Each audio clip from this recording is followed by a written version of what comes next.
Assalamualaikum warahmatullahi wabarakatuh.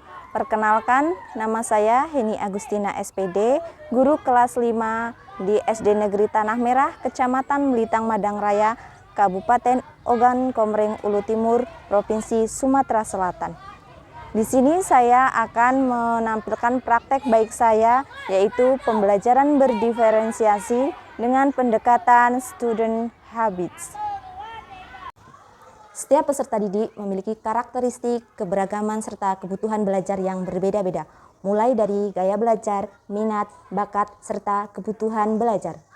Maka dari itu, saya sebagai guru mempunyai peran dan tanggung jawab untuk memfasilitasi keberagaman peserta didik tersebut, agar mereka mampu menunjukkan potensi yang ada dalam diri mereka secara optimal. Maka dari itu, saya menggunakan pembelajaran berdiferensiasi dengan pendekatan pembelajaran student habits. Pembelajaran berdiferensiasi adalah pendekatan pembelajaran yang mengakui bahwa setiap siswa memiliki gaya belajar, kecepatan belajar, dan minat yang berbeda-beda. Dalam pendekatan ini, saya merancang pembelajaran yang disesuaikan dengan kebutuhan individu siswa, baik dalam hal konten, proses, maupun produk pembelajaran. Pembelajaran berdiferensiasi tidak hanya tentang menyesuaikan materi pembelajaran, tetapi tentang menciptakan lingkungan belajar yang mendukung perkembangan kebiasaan belajar peserta didik yang positif. Untuk membentuk kebiasaan belajar peserta didik yang positif, saya menggunakan pendekatan student habits. Langkah pertama yang saya lakukan adalah melaksanakan asesmen, yaitu asesmen diagnostik awal untuk memetakan kebutuhan murid. Asesmen ini saya lakukan melalui 2 tahap. Tahap pertama yaitu melakukan asesmen diagnostik kognitif. Dengan memanfaatkan aplikasi Google Form, saya dapat mengetahui kondisi awal murid terhadap materi yang akan dipelajari. Tahap kedua yaitu melakukan asesmen diagnostik non-kognitif untuk memetakan minat dan profil pelajar peserta didik. Asesmen ini saya lakukan dengan cara mewawancarai peserta didik terkait minat bakat yang dimiliki oleh peserta didik. Langkah selanjutnya, saya melakukan identifikasi terhadap asesmen diagnostik awal pembelajaran yang sudah saya lakukan, sehingga didapatkan kondisi murid sebagai berikut. Hasil asesmen kognitif menunjukkan 2 siswa masuk kategori belum paham, 11 siswa masuk kategori paham sebagian, dan 9 siswa masuk kategori paham utuh. Selanjutnya, untuk asesmen diagnostik non-kognitif didapatkan kondisi peserta didik sebagai berikut. 6 siswa bergaya belajar audio, 4 siswa bergaya belajar kinestetik, dan 12 siswa bergaya belajar visual. Hasil asesmen ini kemudian saya gunakan dalam merancang proses pembelajaran yang berdiferensiasi. Tahap selanjutnya, kegiatan pembelajaran. Di dalam pembelajaran berdiferensiasi, ada 3 strategi diferensiasi yang dapat digunakan. Yang pertama, diferensiasi konten, yang kedua, diferensiasi proses, dan yang ketiga, diferensiasi produk. Diferensiasi konten, materi pembelajaran disajikan dalam berbagai tingkat kesulitan dan format yang berbeda untuk memenuhi kebutuhan siswa yang beragam. Diferensiasi proses, siswa diberikan pilihan dalam cara mereka mempelajari materi, seperti bekerja secara mandiri, berkelompok, atau menggunakan berbagai alat bantu. Diferensiasi produk, siswa dapat menunjukkan pemahaman mereka melalui berbagai bentuk produk seperti laporan tertulis, presentasi, karya seni, atau proyek. Di awal pembelajaran, saya mengimplementasikan pendekatan student habits ke peserta didik dengan cara membiasakan untuk berperilaku positif seperti mengucap salam pada waktu awal pembelajaran, berdoa sebelum memulai pembelajaran, serta melaksanakan kesepakatan kelas. Di kegiatan pembelajaran, dalam diferensiasi konten, saya menyesuaikan dengan gaya belajar peserta didik. Untuk peserta didik yang memiliki gaya belajar visual, saya menggunakan media pembelajaran berupa PowerPoint dan proyektor. Dengan menggunakan PowerPoint ini, diharapkan siswa merasa lebih tertantang dan termotivasi karena pembelajaran terasa relevan dan sesuai dengan minat mereka. Untuk peserta didik yang memiliki gaya belajar audio, Di sini saya menggunakan media pembelajaran berupa tape recorder dengan menyajikan lagu rantai makanan.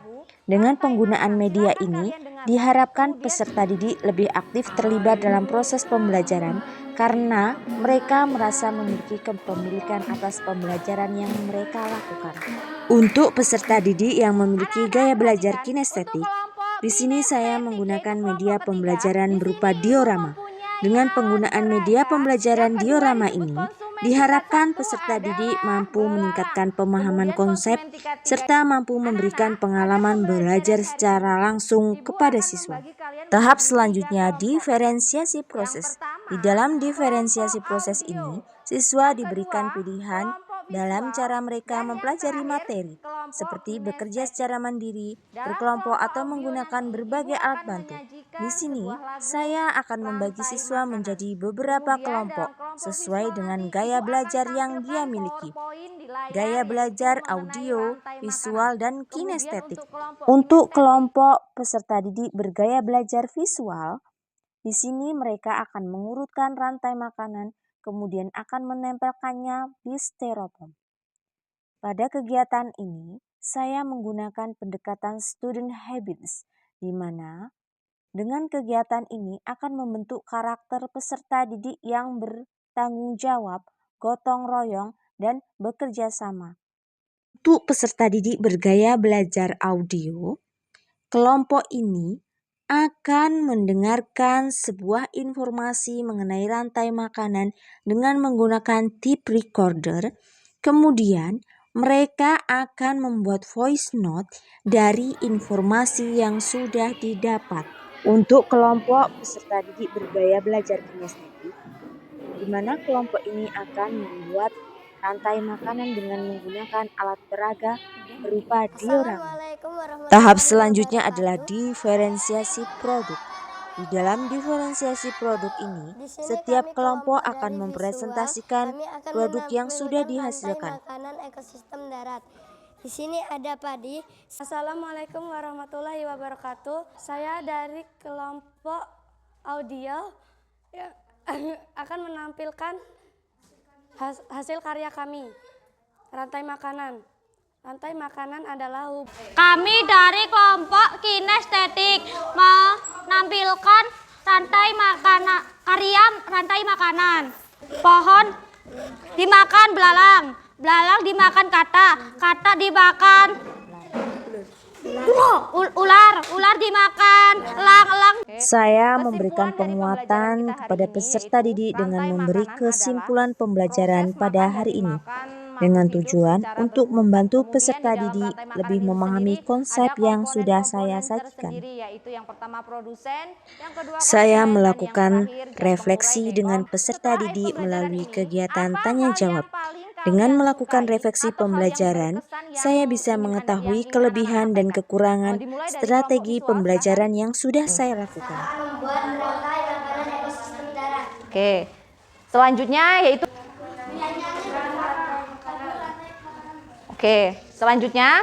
untuk kelompok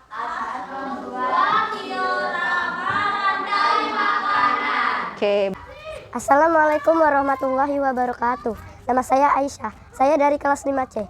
Belajar dengan Ibu Heni Agustina sangat menyenangkan, di mana saya bisa belajar dengan media visual melalui pembelajaran berdiferensiasi. Pembelajaran menjadi mudah dipahami. Assalamualaikum warahmatullahi wabarakatuh. Saya murid Ibu Heni Agustina. Belajar menggunakan student habit membuat saya menjadi antusias dan semangat dalam proses pembelajaran.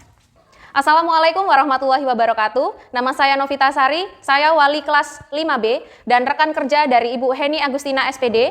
Nah, di sini Bu Heni telah mempraktikkan proses pembelajaran dengan menggunakan pembelajaran berdiferensiasi. Kita ketahui bahwa pembelajaran berdiferensiasi adalah pembelajaran yang berpusat pada peserta didik.